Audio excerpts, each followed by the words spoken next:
44-year male with a poor stream of urine of 6 months duration, and he's also having history of increased frequency and nocturia also 1 to 2 times.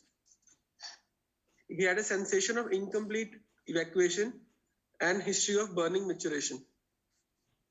As far as possible, try to combine the storage symptoms together, the voiding symptoms together. Don't alternate this way, and don't use plus NT for present. Plus alone will tell us it's present. Somebody made this mistake some while ago also. We had pointed this out. Club the symptoms according to category. Okay, got it, sir. Storage symptoms, other symptoms. Good morning, sir. Morning. Good to hear your voice, sir. Yeah, I've been here for the last 15 minutes. Yeah, it was logged in as Adyam, sir? Yeah. Okay. I don't know, Zoom gives me all funny names. It's all right. Right. Hardik will proceed. Yes, sir. I want a more history. Go ahead, Dr. Prabhu is there. Yes, sir. So, yeah, I know. Go ahead. This increased frequency, I mean, Hardik, Yes, sir. do you agree with that increased frequency?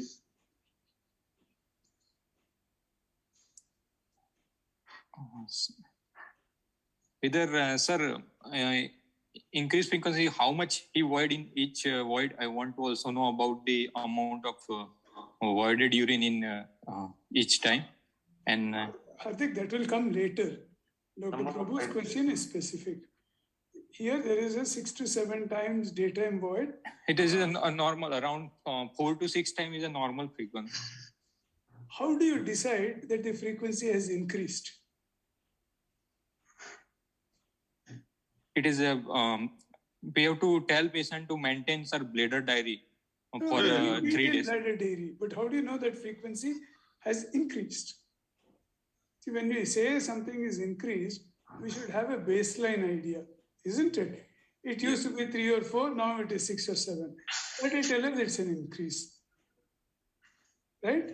2, Yes, an increase is mentioned as a symptom only if it goes outside the expected range for that person and for that weather, climate, etc., etc.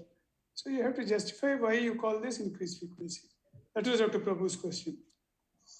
Yeah, Yes, sir. Hardik, what is the Yes, sir. definition of increased frequency as per ICS?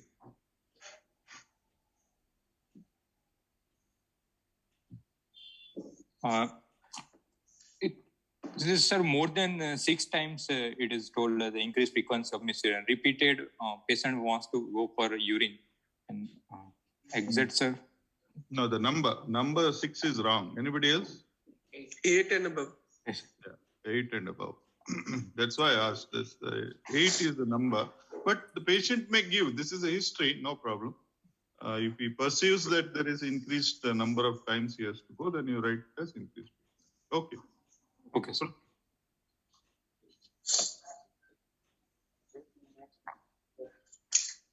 There was no history of urgency and intermittencies of flow, flank pain, hematuria, pyuria, no prior history of lithuria. Patient denies history of fever. He is having no comorbidities and no drug usage. How do you define lithuria? What is lithuria? Someone passes 1 stone, maybe 3 years ago he's passed.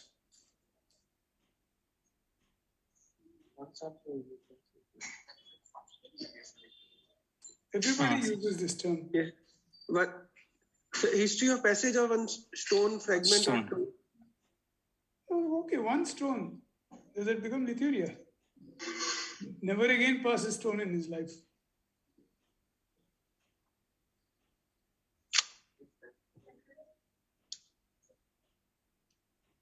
One time also we can say. Even once will also make him lithuria, sir? No, then pyuria means 1 parcel.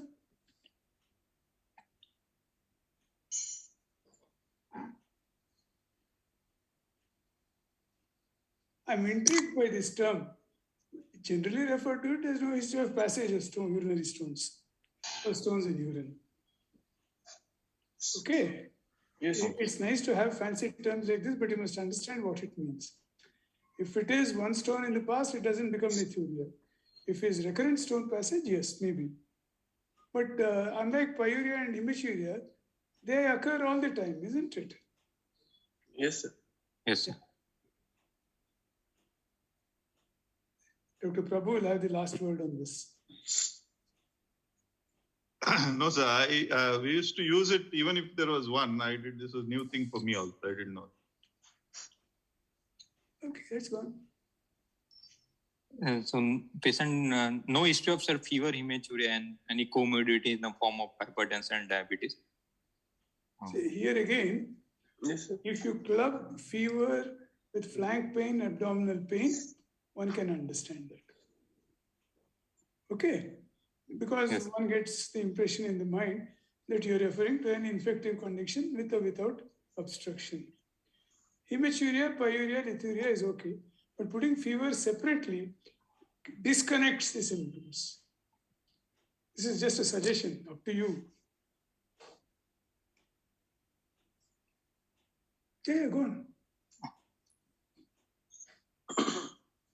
Hardik, I can proceed. Yes, yes. Hey, what is this? Any drugs? You didn't read all that. No, sir. Read, sir. Yeah, what is this? Any drugs? No past history of sir, any drug is What not drugs are you significant. interested in? See, there are two things. One is presenting complaints and history of presenting complaints. Then there is past medical history, family history, and so on. So in history of presenting complaints, when you say no usage of any drugs, what do you mean?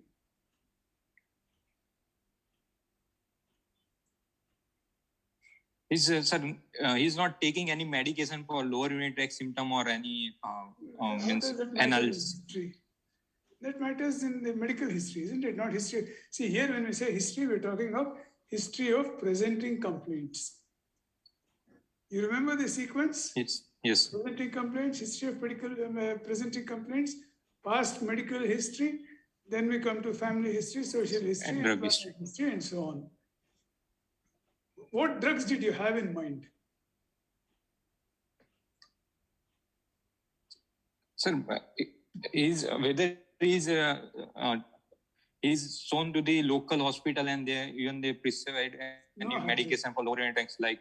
See, when you put it here, I would think, or examiners would think, you're referring to drugs which can cause urinary stones. Right? I mean, if you're thinking of stone disease. So what drugs can cause urinary stones? Indinavir. And Indinavir. Let him answer, please. Yeah. Indinavir, sir. And okay. What else? Some very commonly used drugs. Indinavir is rarely used.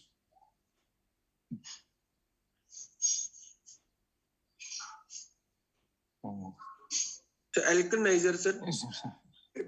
Kamal, Hardik को answer करने दीजिए ना. Okay, sir. Sorry, sir. He's going to be in the hotspot. No, sir. It used to be given as a table in Campbell. Any drug used for hypertension which can cause stones?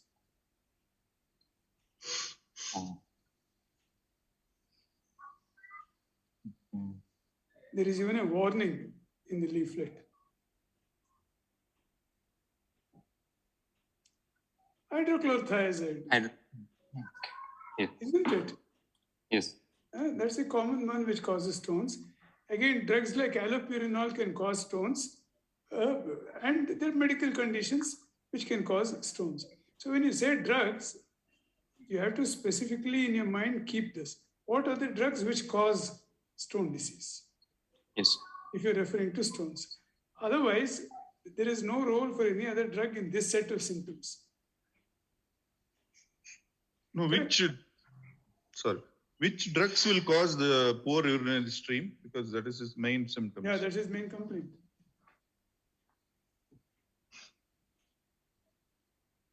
Sir, anticholinergic causes. Who will give anticholinergic unnecessarily? At 44, first time presentation, what drugs he may be on which cause echo stream.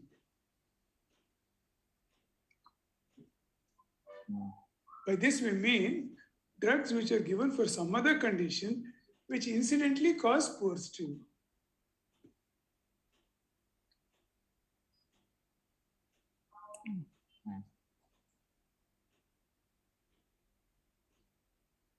Sorry, sir. Hey, how can you be sorry? This you are supposed to know when you take history. Precipitated retention, if is a clue. They take this drug, sometimes they might not even be swallowing the drug. It might be by some other route and they go into retention.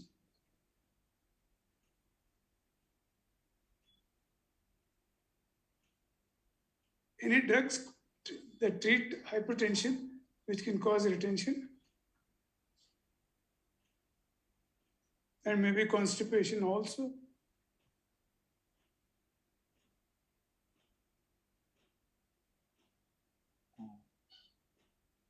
Yeah, Praveen. Glycerin trinitrate, sir. Sorry? Arey, for hypertension, who will give glycerin trinitrate? Diuretics. You are always fond of exotic things. No, not diuretics.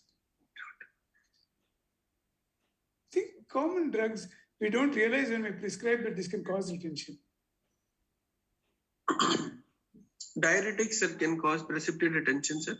No, diuretics cause rapid bladder filling and retention, but something which has an indirect action and causes retention.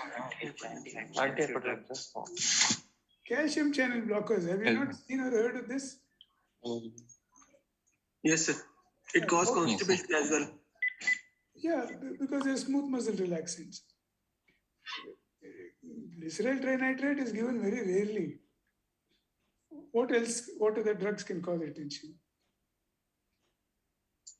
Nasal decongestants, sir, which have first generation antihistaminic, which have anticholinergic action. Beta agonists, sir. Like? Sir, this inhalers come, sir, having this salbutamol. Not all inhalers are beta agonists. Sir, formoterol.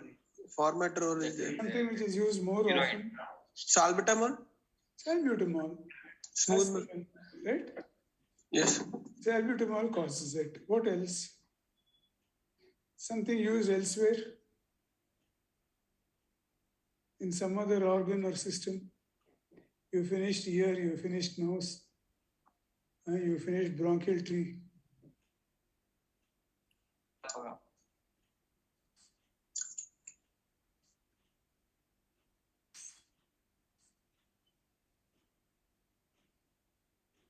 Hey, what, Baba?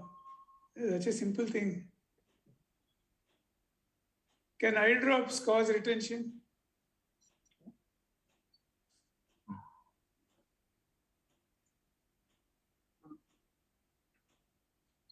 Any eye drop which can cause retention?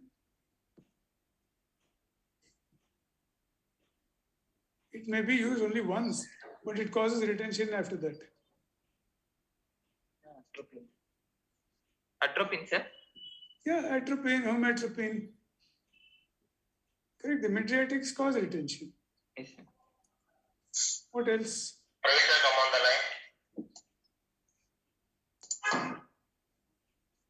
Any other drug? Again, sometimes this is bought over the counter and taken by patients, and then they develop retention and come.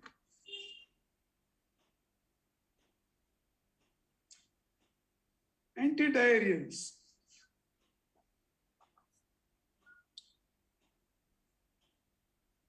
You get it? Yes, sir. Yes. Because they also have anticholinergic action. But what you left out here in the history is whether there is a history of constipation and bowel movement. It's Antidepressants important. also cause amitriptyline, non-selective. Yeah. Tricyclic antidepressants, antipsychotics, all of them can cause retention. Okay, let's move on. But at least the common ones you should know.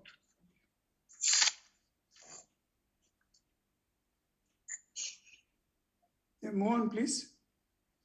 Dr. Prabhu will take over. I'll step in only when required.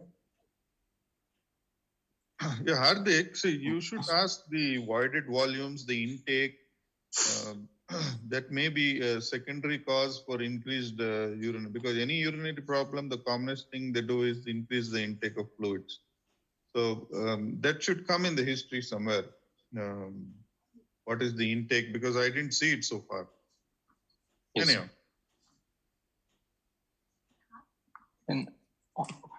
And sir, he has a history of failed cystoscopy, sir, 10 days back, and in personal history of smoking is positive. So, what do you we mean have by to- failed cystoscopy? I didn't understand what is failed cystoscopy.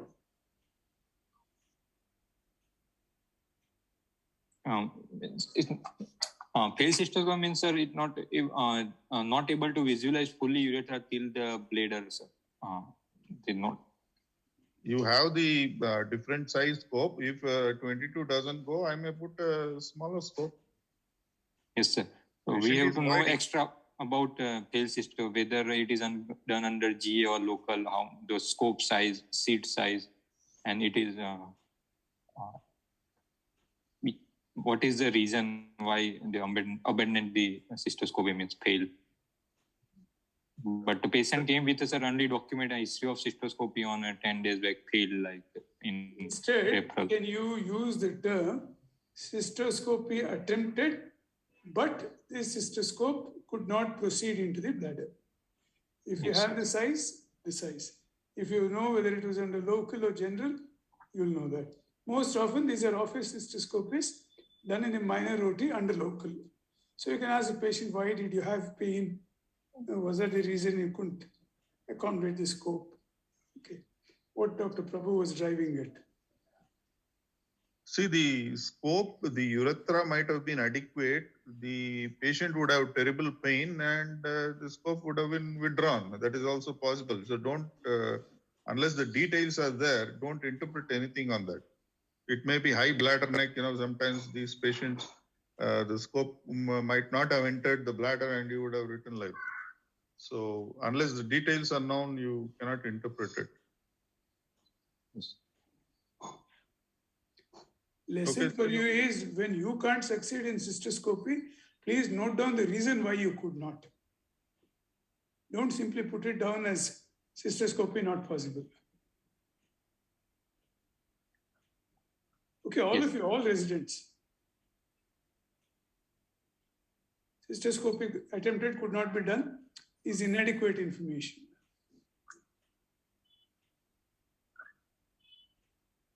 Yeah, go on, please. In other way, do you agree with the procedure of cystoscopy being done? Will you straight away take a patient who has come with lower tract symptoms for cystoscopy? No, sir, no. Sir.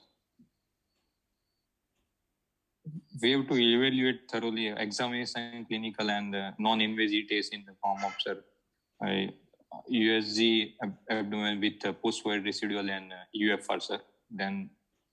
Yeah, so what I'm saying is probably you're not given us any details about what investigations he has undergone and you have straightly put one word, cystoscopy attempted. So he would have undergone all these tests before at least cystoscopy was attempted. The treatment history, the evaluation history is not there as of now. Anyhow.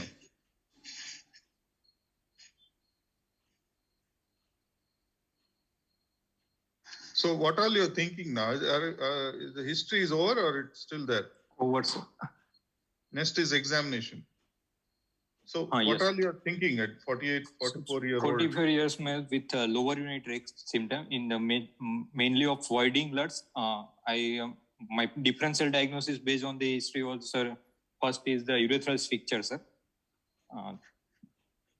Second is, sir, vesical calculus. Third is, sir, meatal stenosis. And fourth is benign enlargement of prostate. And last I will put as a, sir,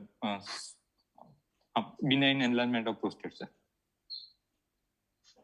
See, you go in a methodological way. You go from meatus, then stricture, then prostate, and vesicle, whatever. You have a systematic either anatomical or the common conditions. Sir, okay, sir. First diagnosis, sir, vesical calculus, then, sir, vesical calculus, benign enlargement of prostate based on the anatomical location, urethra stricture, and then, sir, meatus stenosis. Yeah, you can still have it in a patient with a urethral calculus. Patient can have a low, VUJ calculus can also present with similar symptoms, increased frequency, residue, sensation, all this. But may not be for 6 months, but for a shorter duration. Yes. So I want, sir, clinical examination to rule out meatus stenosis, and, sir. No, we'll come to the examination. Anything else, differentials?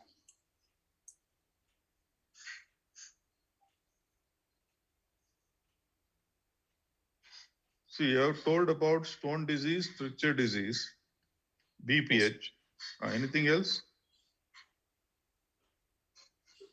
If a 44-year-old comes with these complaints, are there any other points in history you will ask? He may not volunteer, but you will ask. It's a rather young age, isn't it? So younger people coming with voiding LUTS, any other history you'll ask. They could also have storage LUTS.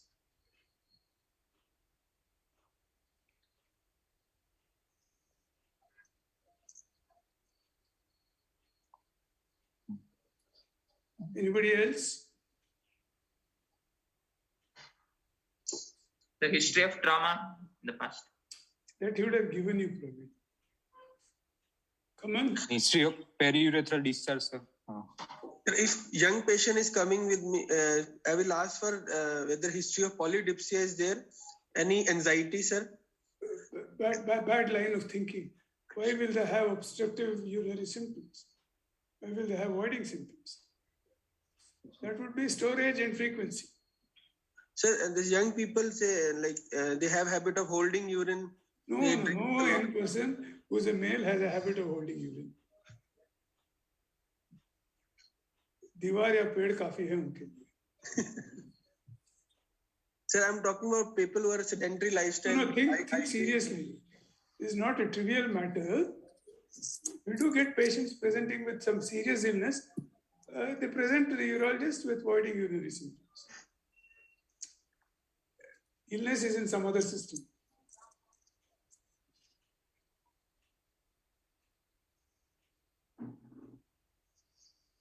See, in these people, we have to ask for symptoms of spinal cord disease, and we have to ask for symptoms of central nervous system disease. They may not volunteer it, but he might say, yeah, walking is difficult, gait is a little different now, sensation is poor on my soul. These are things, subtle symptoms, which unless we ask, we won't get, but that might be the reason for his difficulty. Correct? Yes. Huh? Somebody isn't agreeing in the background.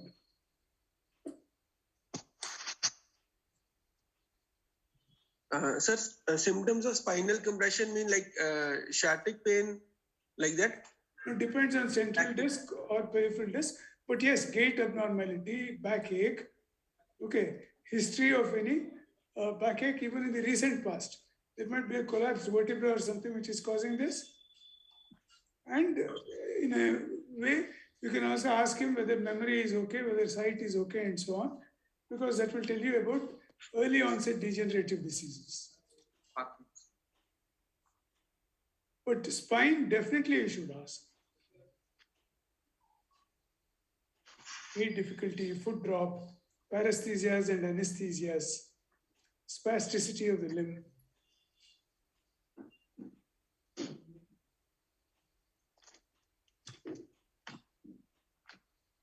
Dr. Prabhu, you agree? What? Yes, sir. Yeah, please. Good morning, Morning. Good to hear your voice. Same here.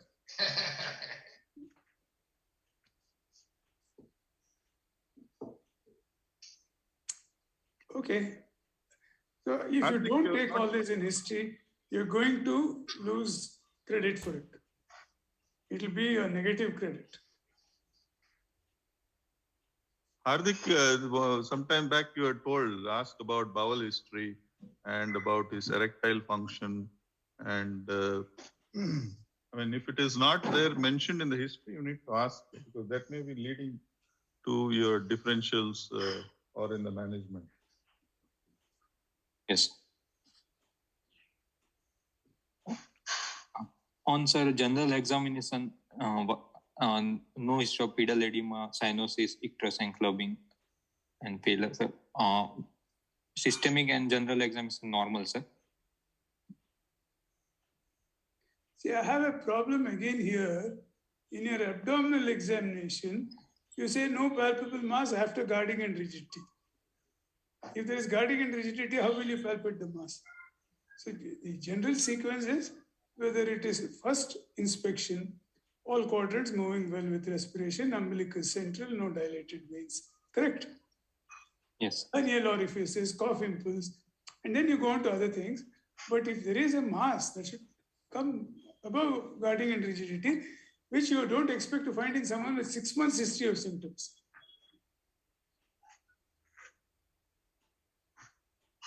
So, yes. If we mentioned all this, in a way it's important, but more importantly, in the examination, you can get led up the wrong tree. You'll go on the wrong path and then get confused, and the whole case will collapse. If you present it in the proper sequence, examiners are unlikely to question you on this, and the questioning will follow a certain sequence that you want them to follow.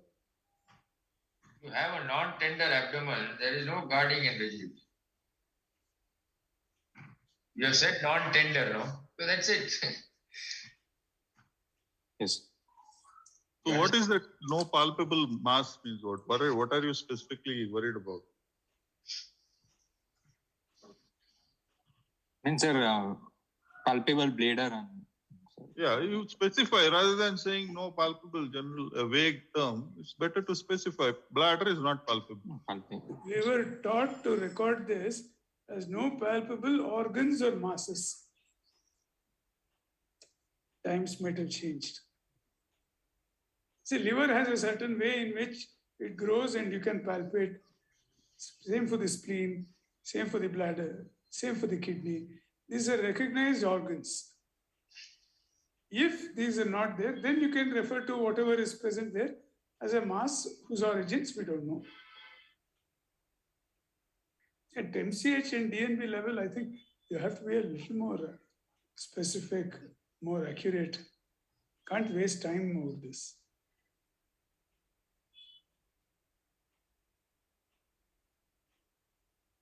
Yeah, go on, don't waste time. Say yes, sir, okay, and go on. This description is again inadequate. Since phimosis was one of your differential diagnoses, you must clearly say prepuce can be retracted, meatus is visible, supple, normal, no BXO changes or whatever. And for rectal too, sensation, tone, and then palpable prostatic enlargement. If you say all that, then you will straight away go to the core of the case, which is what you'll get credit for. You don't get much credit for history, but you can get a lot of discredit for history. Put that down. Make it a habit even in your normal notes. Don't write PR normal. Sensation, perianal sensation normal, sphincter tone normal, no luminal masses palpable, prostate enlarged, not enlarged, whatever. And when you take out your finger, check the finger to see whether there is any blood staining on the finger stall. I hope you do all that.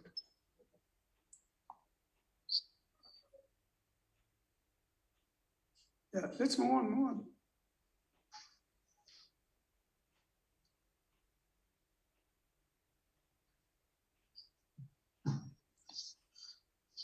And urine routine and microscopic examination, sir. Patient 13 to 15 RBC present, sir, on microscopic exam. WBC normal and albumin also absent, sir. So patient have pyuria, hematuria, sir, in the form of We don't call it hematuria, microhematuria. microscopic hematuria, sir. Okay. So just to know whether you are thinking in the correct line, I would say don't worry about hematuria. What may be the reason?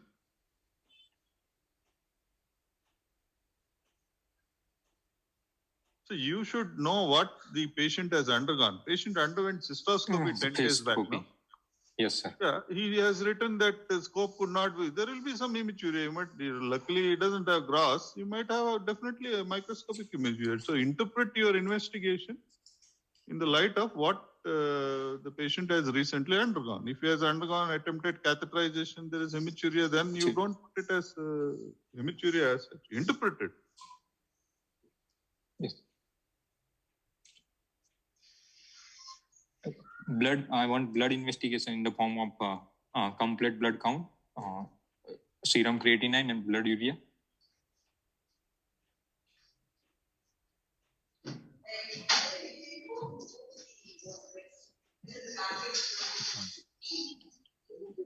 HB is 15.8 and We can read that.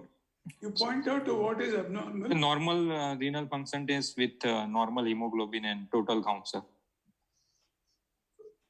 What about his blood sugar? It's 141, sir. Is it normal range, abnormal, Borderline, sir. borderline? 15.8 hemoglobin normal? Yes, sir. 12 to 16 is a normal in the male, sir. Okay.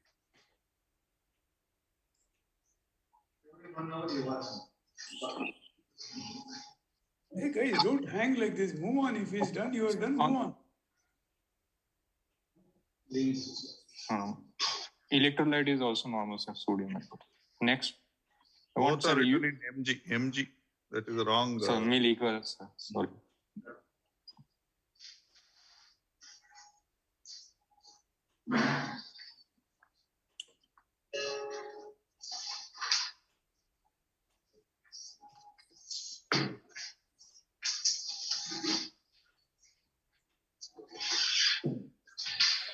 Why did you do this? It's a plain. Correct. Why did you do reason. it?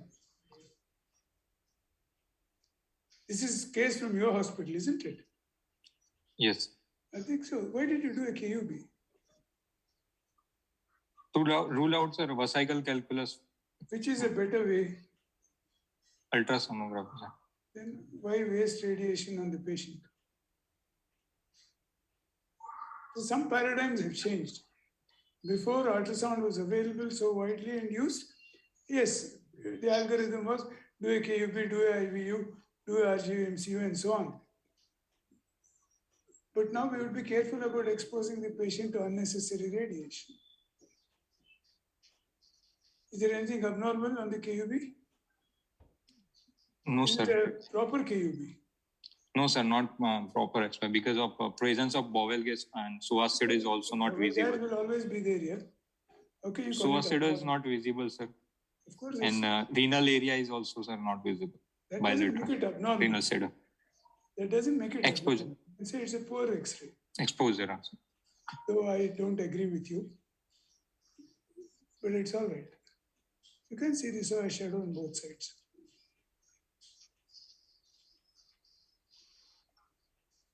Okay, it doesn't matter. I mean, don't berate the point. Anything else?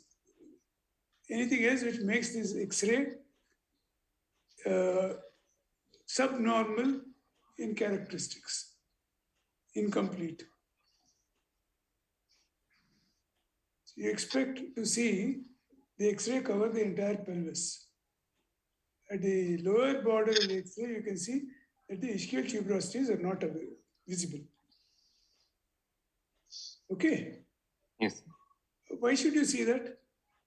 After all, you're not interested in ischial tuberosity.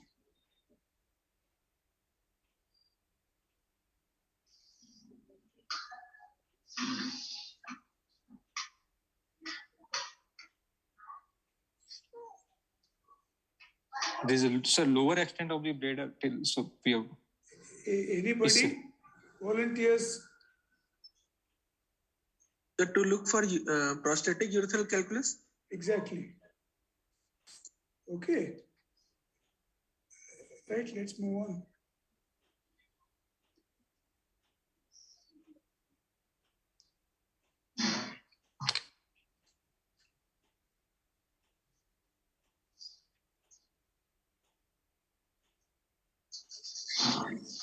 Next.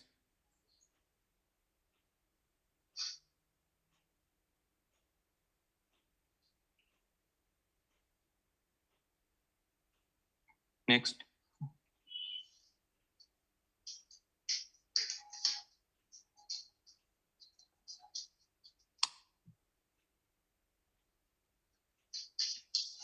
On next. No. Describe what you see. Sir. On ultrasonography of abdomen, both kidney are normal size, shape, and equal texture with maintenance or corticomedullary differentiation, and if no hydronephrosis or no any calculus in both kidney. On the imagination of the bladder, sir, bladder is well distended with imaging. A bladder is well distended with normal thickness. Wall thickness is normal with presence of hypoechoic mass lesion around 1 into 1.5 centimeter pressure in the base of the bladder, posterior wall of the bladder. Is it hypoechoic? Is it something else?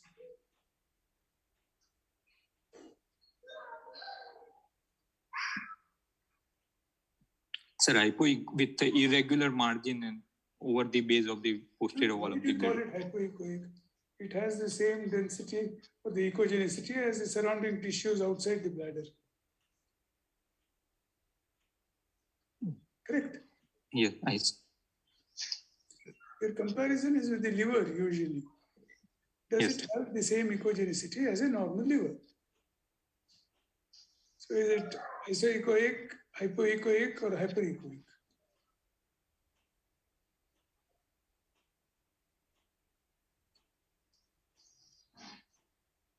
Sir, hypoechoic. Normally, we have to compare with the liver echogenicity.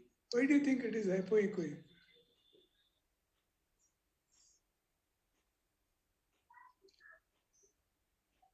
Keep this in mind, okay? Yes. Most people won't agree that this is hypoechoic. On the other hand, there is another sonological characteristic which is worth commenting on. And what is that? It has got variegated echogenicity. Variegated. Okay. Correct? Echogenicity is different in different places. What else will we look for when we have a mass like this?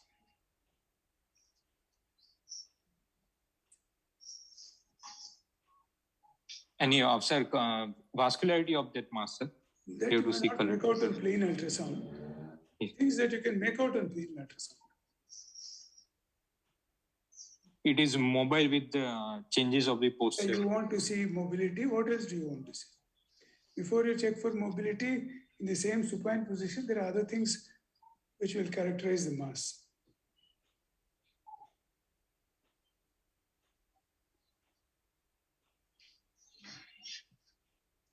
Whether there are focal, hyperechoic areas within the mass, whether there is a posterior acoustic shadowing, correct? Yes. And what is the base of the mass like?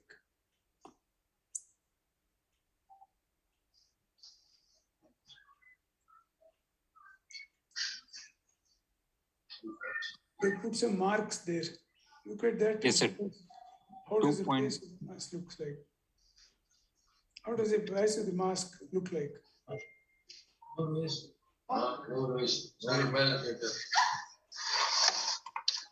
It is like polyp. Is it wider than the tip or narrower than the tip? Or same dimension as the tip? Narrow at the tip, sir.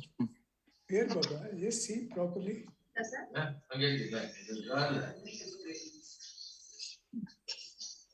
The two X's, which are it is the same.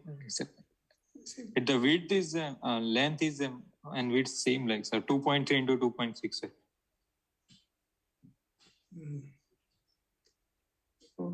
length is 1.30. So you have to see which length is being measured. Look at the dimensions. Width is 1.30, length is 2.69 of this mass. On the image on the left of the screen. Image on the right of the screen, it is something very different. Yes.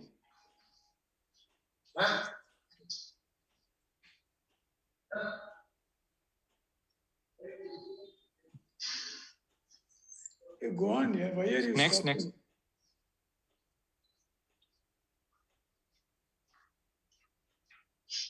So an ultrasound is 23 into 26 into 13 mm irregular mass arising from the posterior wall of the bladder, sir. Ill-defined echogenic. So, as a patient of 44 years with a lower urinary tract symptoms, sir, and history of attempted cystoscopy, but they're not able to proceed with cystoscopy. I want first do RGU-MCU to rule out the presence of any stricture, whether it is present or not, sir, before proceeding with the CT scan of that. What does the mass Or have rule to out do UB with mass. stricture? Sir? What does the mass have to do? Which is the more serious set of evidences for you? The presence of a mass which is not casting a posterior acoustic shadow, which has got diffuse echogenicity, or is it inability to negotiate the urethra? Of the two, which is more important for the patient? Mass is important, patient, sir, but patient Should don't that have not any get history priority? related to the mass, sir. No history of hematuria, no. Should that And- not get priority in imaging? You said Yes. you'll do all that later, you'll evaluate the lower tract. In a situation like this, I would think you want to know everything about the mass, and when you plan any kind of intervention, then you will evaluate the lower tract also to see whether it's easy to do something endoscopically or whether it's going to be difficult. Yes. So first I will do, sir. Wait. Anybody with a different point of view, Dr. Ganesh, Dr. Prabhu? No, I think the reason for him doing this cystoscopy was the fact that somebody had some hematuria after the procedure and he was concerned. But I think if you do have a mass, he's been passing urine. It's not that he's in retention or something. So I agree with you, Mohan, that focus on this, and then when you finally begin to decide what you want to do for him, then you can proceed with a RGU, MCU, and whatever. It's possible that the cystoscopy may have been done under local anesthesia, you see. And, with that mass, they wouldn't have known that there was a mass there or trying to do something. We do all this, trying to shortcut things because we're trying to make the cost up and all that. So we don't go the sequence that is necessary and then land up working backwards. So I think you should evaluate the mass first, because that's obvious there. That CT scan might give you a lot more information that you actually you'll be pleasantly surprised sometimes. So I think you should go. I would agree with more.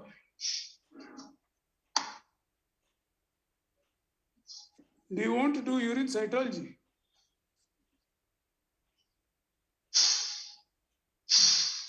Yes, sir. Why? Urine set. To follow it, to the follow up of the patient, sir, it will be This is helpful. not follow up. This is first presentation. Do you now want to do urine cytology? Well, they quickly put a scope and see. Never do that. There is no hurry to do a scope in a patient is hematuria in today's world. There's no hurry. Unless you brought attention and can't pass your universe. All hematuria will stop. It is, sir, it is present in the high grade carcinoma. It is mainly urine cytology used for the follow up of the patient, sir, and Not see the. necessarily. Not necessarily. What are the guidelines? What do they say about evaluation of microhematuria? In patient with hematuria, sir, urine cytology is a must, sir. But Is a must. Says who? means it is help. Says who?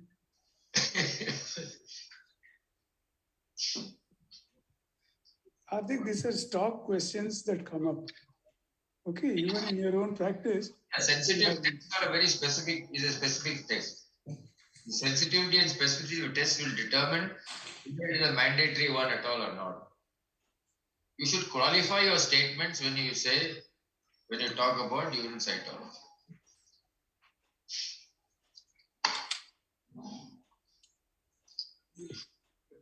Absolute indication for cytology would be if there was dilatation of the ureter without any obvious mass, microhematuria with lower urinary tract symptoms and changes in the bladder wall.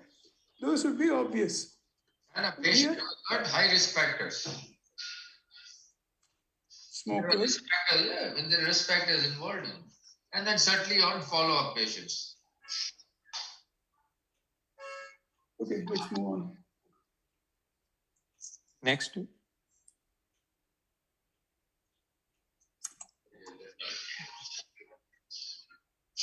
It is the retrograde ureterography, sir, showing presence of normal anterior urethra, but contrast is not reaching into the bladder, sir. Why do you think the contrast is not reaching into the bladder? Is there a stricture there? Maybe tight sphincters patient is. Do you see a stricture? Don't speculate. Now you have the image in front of you.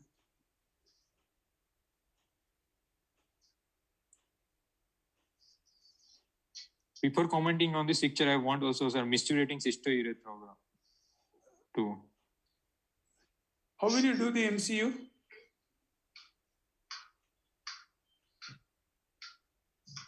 After, sir, filling the contrast material. Correct. How will you fill the contrast bladder with contrast material?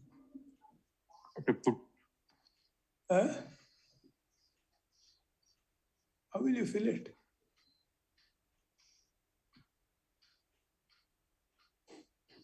Hey Baba, can't you? So the See, you can either fill it through the urethra or fill it through a suprapubic direct lesion, or in rare occasions fill it through intravenous contrast. Okay, so in this patient, how are you going to fill the bladder? If sir, stricture is there, if not able to pass the filling tube. You have the image in front of you. You want to do an MCU. How will you fill the bladder? Through this suprapubic puncture, sir. There is a mass there. Do you want to do a suprapubic puncture with a mass in the bladder?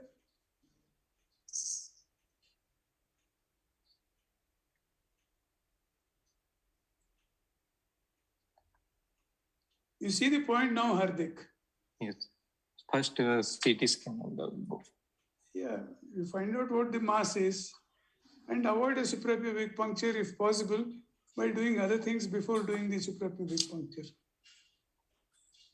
Like looking at where the contrast is stopping, do you think it is a stricture or it could be something else? I mean, it may be something else. Yes. Who did this? Who did the RG? Radiology or urology? Normally, sir, we are doing here, sir, in our department. This was done Institute. outside, isn't it? Yeah. So,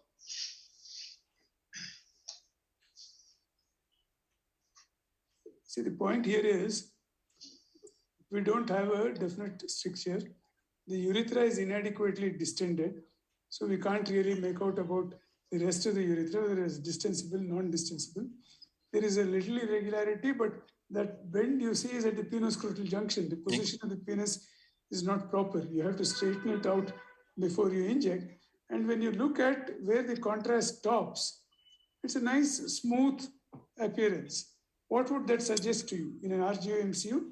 If the contrast was stopping at this anatomic location, ending in a nice tapered edge or a tapered end.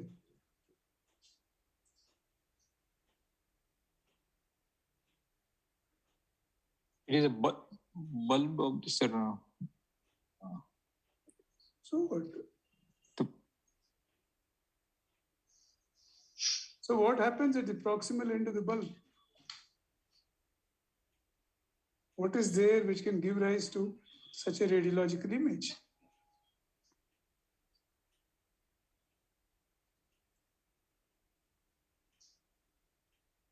Have you heard of bulbar cone? Bulbar cone, yes, sir. See, that's a very important radiological sign. And if there's a stricture, then that bulbar cone gets disfigured. The question that was asked of you was comment on this RGU, and you said, I can, and whether there's a stricture, you said, I want an MCU. What you should have done, Hardik, would have been to comment on the RGU and say, this is what it is. It looks, it's tapered there. It may be, I can't see it clearly or whatever it is. And then say, it's probably not a stricture at this point, but the only way we can confirm it is by doing a voiding study. But directly asking for an MCU when you asked a question to comment on the RGU, I cannot, is there a stricture or not? You describe it and rule out that there's a stricture at all. In your mind, if you think there is a stricture, you go for the stricture diagnosis. If there's not a stricture, then you say it's not a stricture for the following reasons. Okay? Yes. That will be more definitive answer to the examiner and say, okay, what you did was in cricket, a shot called leg glance. You leg glance the question and ask for MCU. Yes. You should also comment that this was done by hand technique. It should not be done like that. And if you are doing this, if the first image shows there is no contrast entering the proximal part, you can repeat it.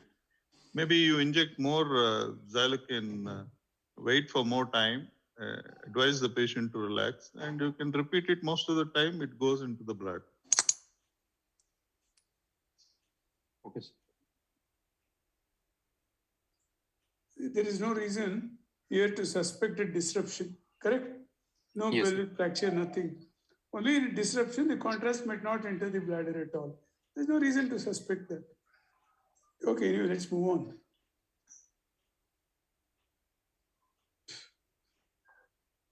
This is adventure.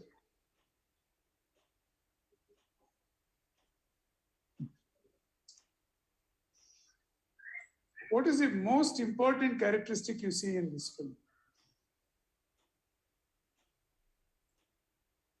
So elevated bladder, Elevated and bladder neck, and What else? the shape of the bladder is what about it?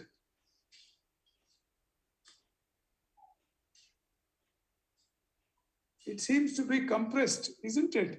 yes, In its lower portion from both sides. It looks like a pear, isn't it? yes, bladder, sir. Yes.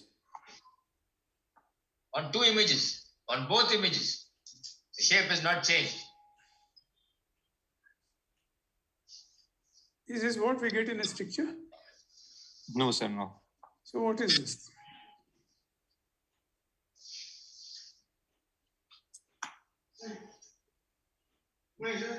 It is, sir, something mass or lesion that in the pelvis, it is compressing the bladder, sir. What are the masses which may compress and elevate the bladder with compression present on both sides? Sir, the pelvic liposarcoma, pelvic liposarcoma, pelvic lipomatosis, sir, and pelvic hematoma, sir, and bladder rhabdomyosarcoma also, sir, elevate the bladder. Sarcoma cause elevation at this age.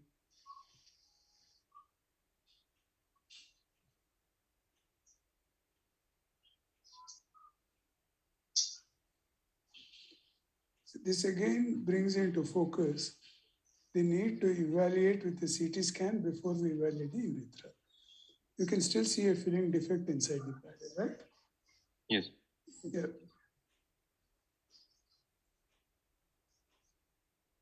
Prabhu, any comments? The capacity is very large. I mean, if you are thinking of pelvic lipomatosis, the bladder capacity also will come down, something which is not matching here. But definitely there is the base of the bladder is lifted up and the shape is also abnormal. Either it is an intraluminal, extraluminal, further imaging only will tell.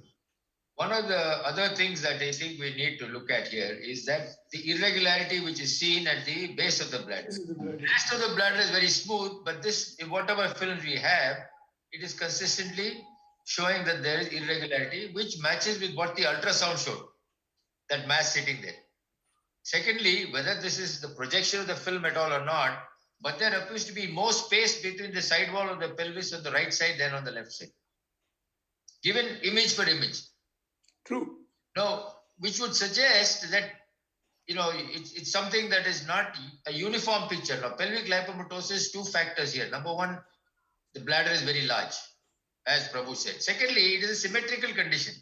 So, it would produce a uniformity of the bladder compression equally on both sides. This sort of deviation one to the other with a mass there would be more in favor of something that is eccentrically growing and causing this problem as a result of pulling the bladder up outside of the pelvic wall, outside the pelvis, pushing it right up. Again, I think what Mohan has been emphasizing throughout here is that evaluate the mass first. Now ultimately you'll be still doing a CT scan now because you're stuck now, isn't it? Yes. So you see how you can get carried away by choosing the wrong investigation at this time. You still don't know what you're doing. And the biggest mistake you can make now is to try and scope the patient. Do you know that is the reason that cystoscopy could not be done? You cannot go because I think it was because of the high blood. Elevated. Yes. No, urethra was too long. They might have looked for the normal landmarks, not found something. If we leave that aside, remember, cystoscopy is not the done thing in the first instance for patients presenting with voiding urinary symptoms. Okay. Next image.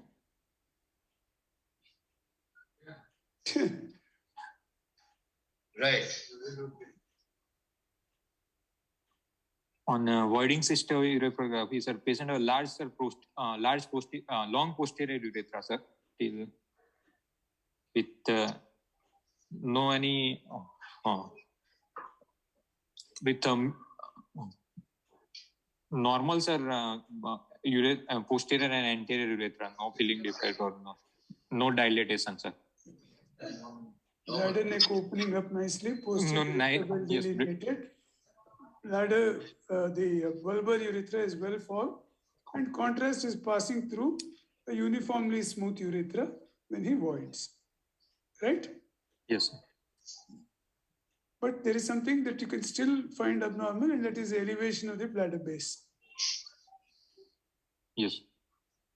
And the asymmetry that was described by Dr. Ganesh earlier. Yeah.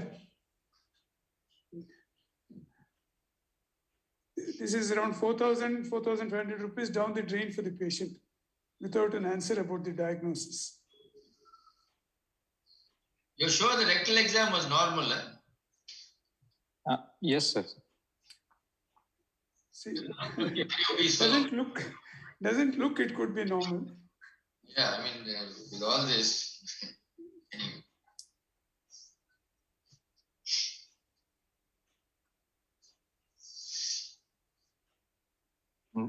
Next thing. Lesson is don't stop in the rectal examination as soon as you feel the prostate or something and say rectal examination done. It could be something above the prostate on the side walls. Palpate for all this, look for the sulci.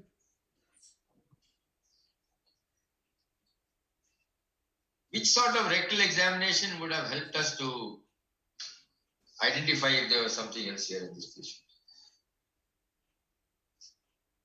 I'm sure you did the rectal exam in the left lateral position, isn't it? Yes. Yes. All right. There is a problem with that.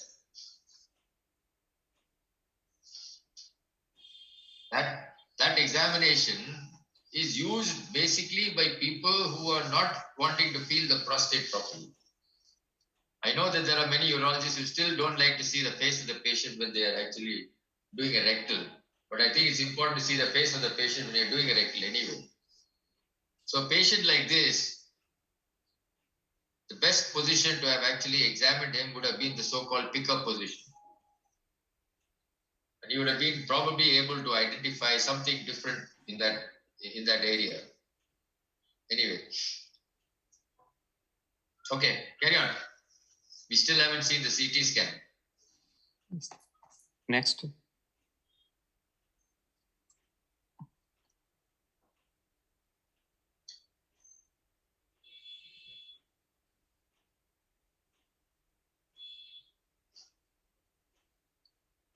Next.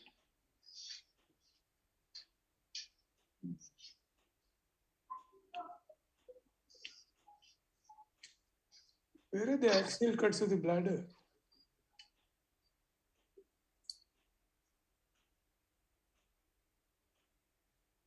That's all. Next.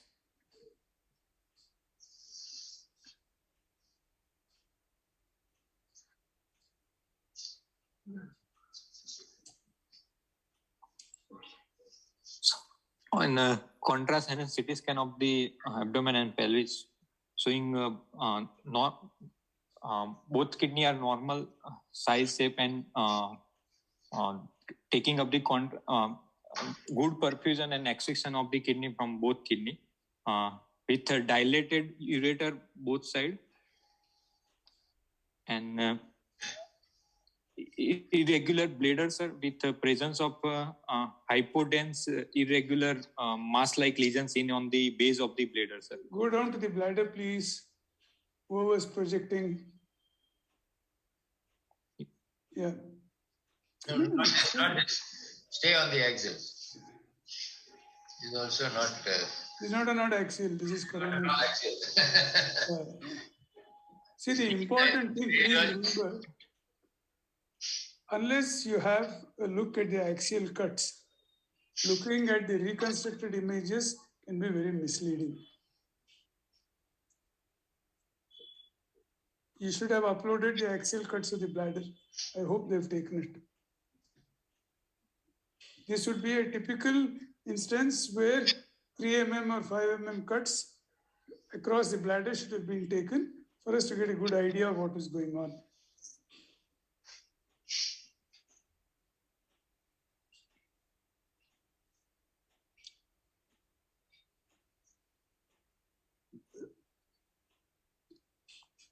Anything you can make out from this?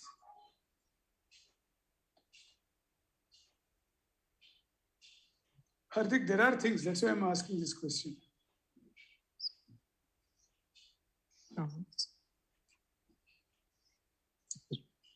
Sir, prostate, it is maintaining the head plane with the prostate, sir, bladder. It is contiguous. No, what is the most prominent feature?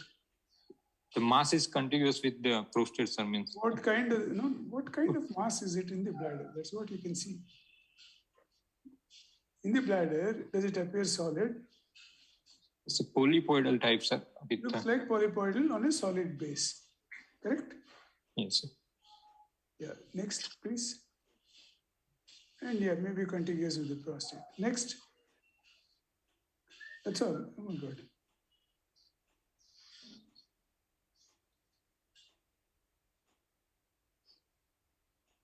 Bad deal for the patient, bad deal for the urologist, this imaging. Supposing you were doing the imaging and reporting, what all would you put into the report with radiological findings like this?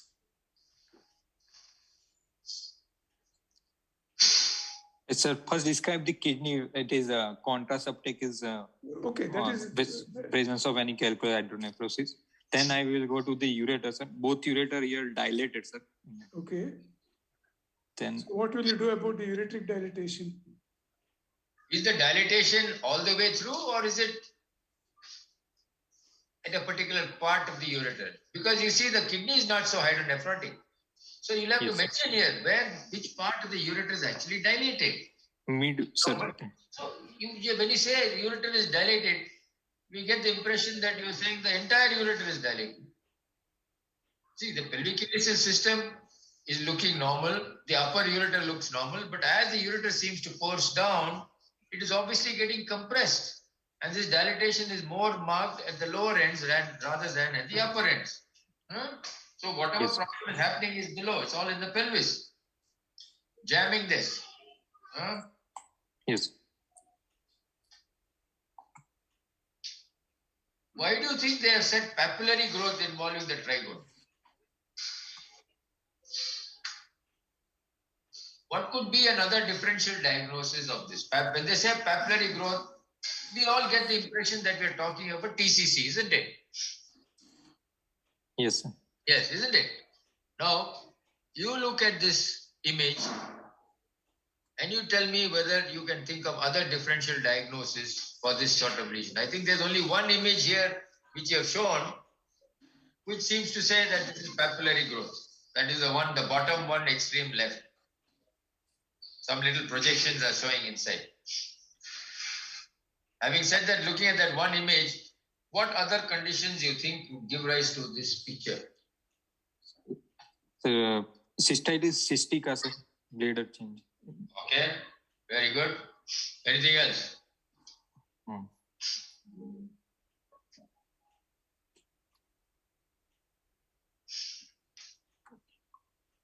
Any nephrogenic adenoma, sir.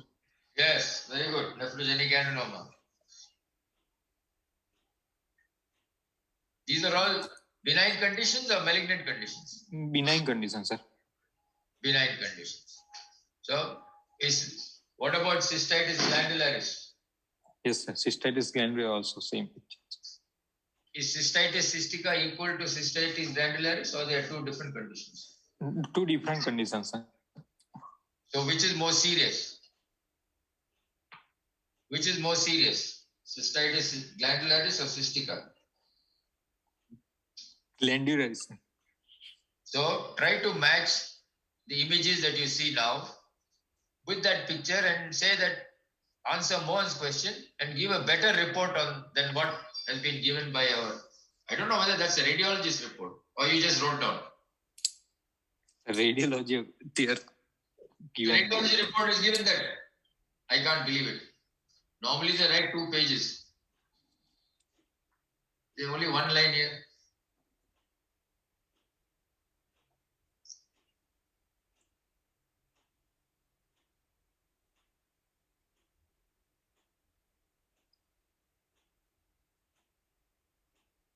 Sir, they not release the report, sir. They want to confirm and then they want to release.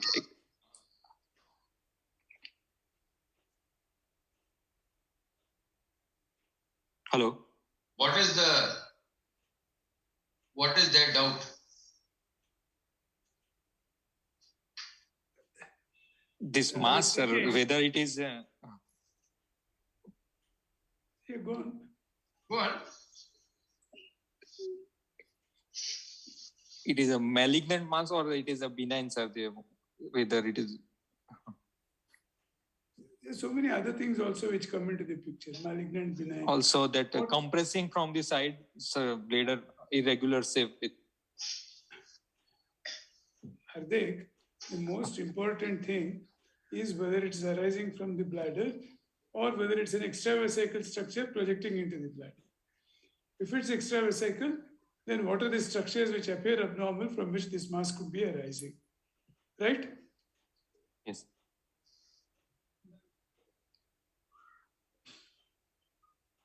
You can't escape the fact that the bladder is compressed.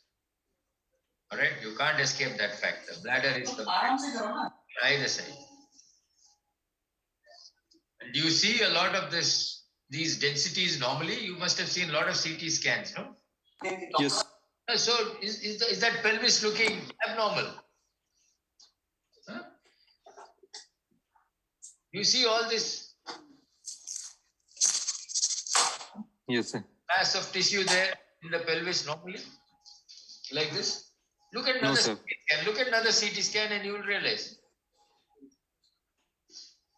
So is the problem primarily with the bladder or is it extra bladder, extravesical?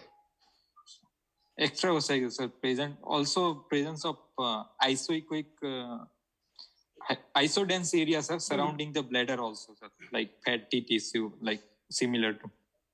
You see, you look at this fellow's abdominal wall and you see some fat there. You look at his pelvis, do you think that the two look the same? You know, all those little hypodense areas on either side of the bladder. Then suddenly in the middle, right in the middle, there is Students. hyperdense. Huh? Yes. So, Sir, rectum, you see the rectum and then see around the rectum. You see a little bit of air in the rectum there? It's probably not, yeah. There's air there. You see around that? You see around that? Yes, sir.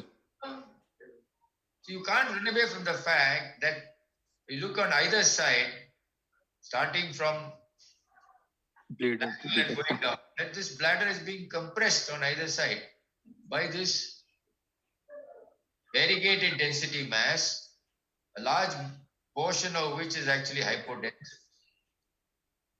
which is elevating the bladder base, and the area of the prostate that is seen there, wherever it is of a different density.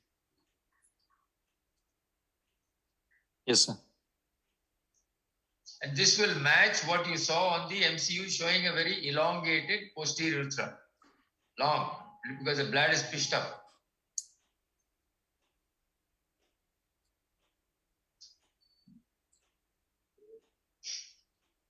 So what do you think is the diagnosis here?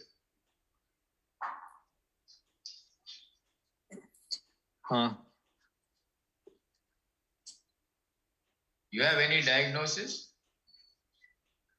It's differential diagnosis for confirmation. I want to do, sir, cystoscopy, sir. How will cystoscopy confirm this diagnosis? No, sir, intravesical any pathology, like here in CT scan, we are able to show that is a papillary projection on the base of the bladder. So we can, through the cystoscopy, we can rule out intravesical pathology. All right. And so what was done finally? Cystoscopy was done, I'm sure. Yes, sir. Under local or under GA? GA, sir. Right.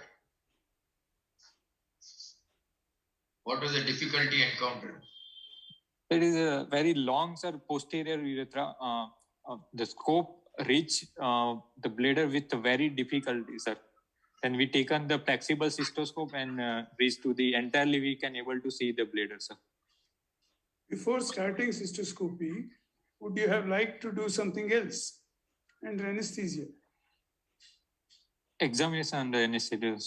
What examination? What is it called? Bimanual examination. Considering there is so much outside the bladder in the pelvis, a bimanual examination would have been extremely valuable. Yes, sir.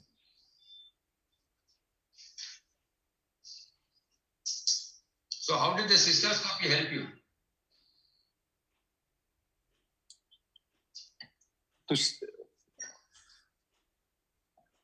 Sir, it presence of any changes like in the form of this we diagnose cystitis cystica and glandulous presence, sir, on cystoscopy, sir, with multiple papillary projection all over the from the base posterior wall of the bladder and the lateral wall, sir.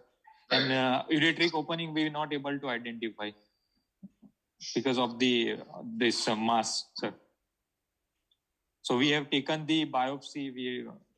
Taken the biopsy, sir. What is the idea of taking a biopsy? To, sir, rule out, sir, to histopathology to rule out malignant lesion, sir. What malignant lesion?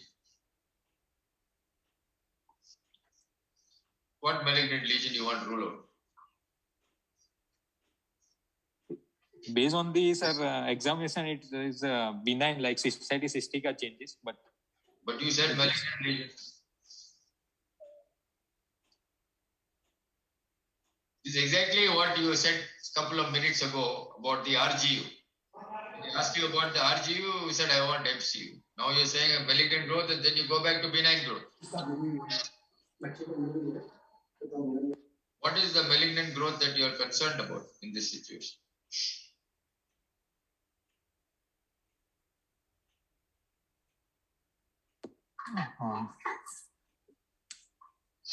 He's he has a history of, sir, chronic smoker and, sir. It's all right. So that's why, again, you answer my question. Which malignant growth are you concerned about? Carcinoma of bladder, sir, transitional cell carcinoma. A transition cell carcinoma of the bladder. Is that the association with somebody who's got cystitis glandularis?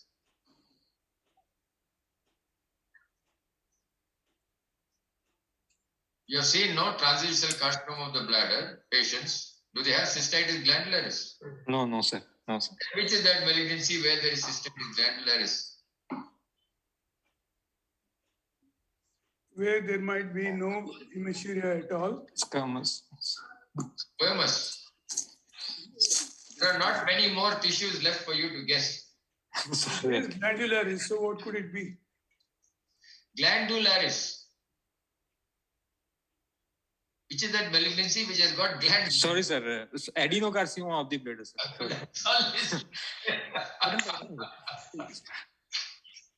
Yeah.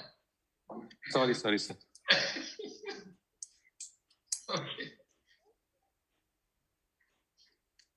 So, which are the types of patients who are more in trouble with this condition? Have you read about this condition of pelvic lipomatosis? Yes. So, which are the groups of patients that you would be careful about? Sorry, sir? Which are the groups of patients you would be careful about? Because this condition is pre-malignant, isn't it? I mean, patients with pelvic lipomatosis can have adenocarcinoma of the bladder. Yes, sir. Yes, because of the association with this picture of cystitis glandularis. So, which are the groups of patients you are worried about? You need to go and read up, huh? Yes, sir. I will read and tell, sir. There are two categories of patients where you should be concerned about as far as follow-up of these patients are concerned. Both groups are different. The outcome in different categories is therefore different in these patients, and that helps us to follow up these patients. Okay? Yes, sir.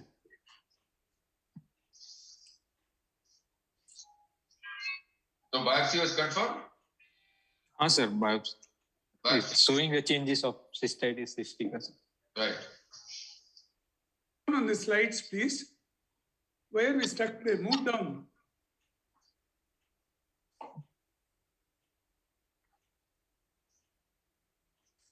Okay, next.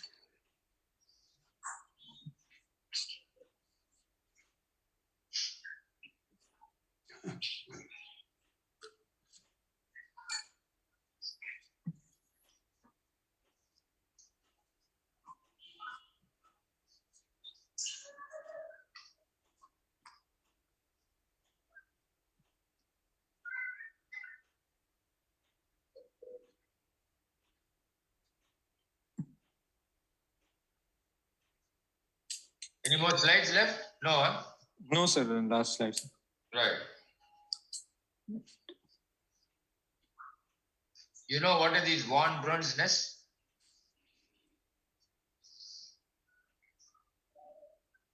Go back and read, man. Yes, sir. Yeah. These are important statements which are made by pathologists. We need to know, have some idea.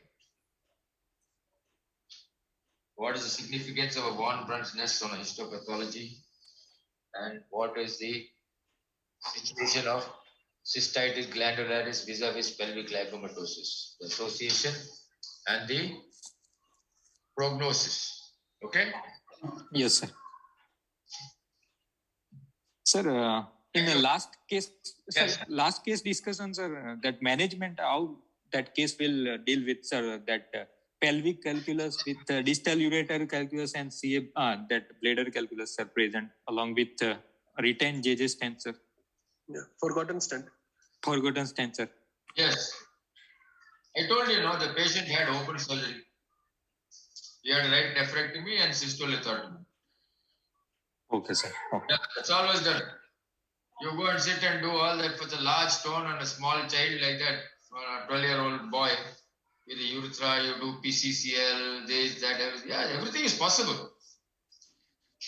But you look at many factors and decide whether a situation like that is probably better dealt with by one single shot open surgery.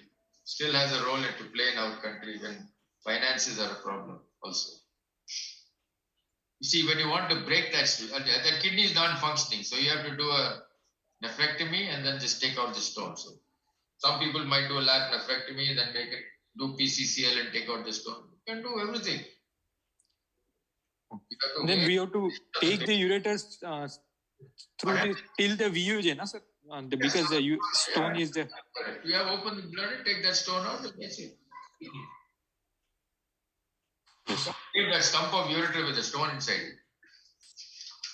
Yes, sir. Yeah. That's what is done. Thank you, sir.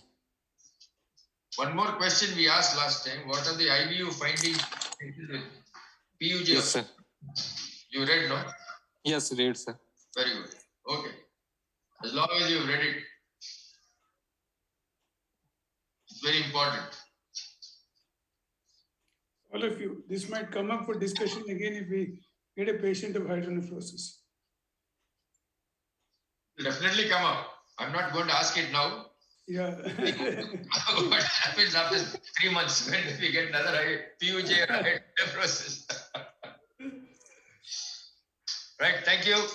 Thank you, Thanks. sir. You all catch up next week. Thank you, sir. Yeah, have a good Christmas weekend. Yes, without Omicron. You must be missing CMC.